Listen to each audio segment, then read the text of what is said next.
Hi, it's me again with Corel tips and tricks. I'm going to do a better job on this one than I did on this one. And I'm not saying you'll ever draw this pattern, but it could keep going forever and just show you a few tools that you could use. So we're going to start out with an ellipse. Doesn't really matter what size. And let's make it 100 points.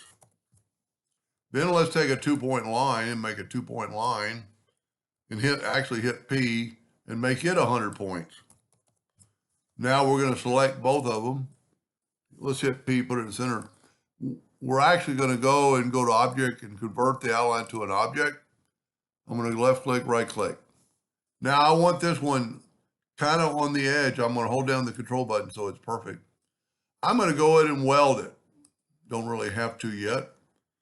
And then I'm going to control D and using the two-sided arrow, I'm going to go there.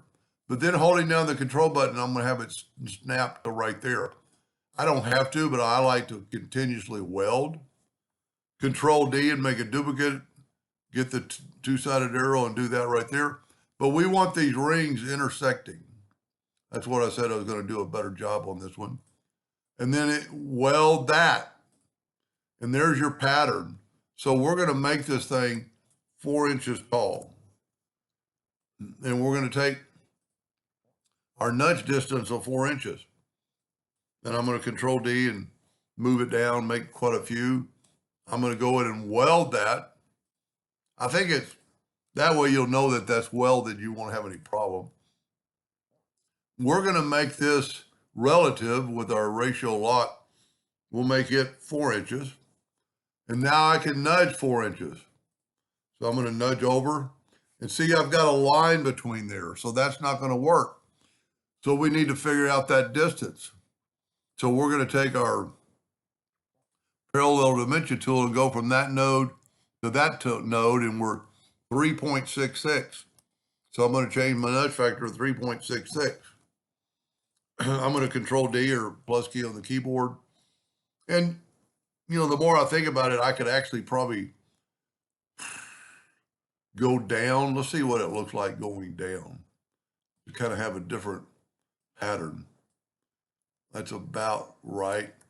And then go ahead and weld this and then hit the plus key and hit it twice. And see, now we got a complete pattern going on that's totally different than the one I made earlier. And then the last weld to get rid of the lines. Let's go ahead and fill it in with yellow. Let's take away the outline. A lot of times you can't on a smart field because the outline is still there. Then let's take a black box, make it black, object, order, back of page. I'm not saying it's better. This one I like. I think I went a little bit over. Maybe my lines are too thick, but it might give you some ideas on how to do something. And, you know, you could just keep going with this because now you have some area that you could, you know, do something with. Like if you took and filled that in with red and then hit the plus key, it would go right to the next one. So I'm going to control D and move that over and then control D. So you could fill all those in and contour them or do whatever you want to with them. Anyway, I hope that helped a little bit. Thank you for watching.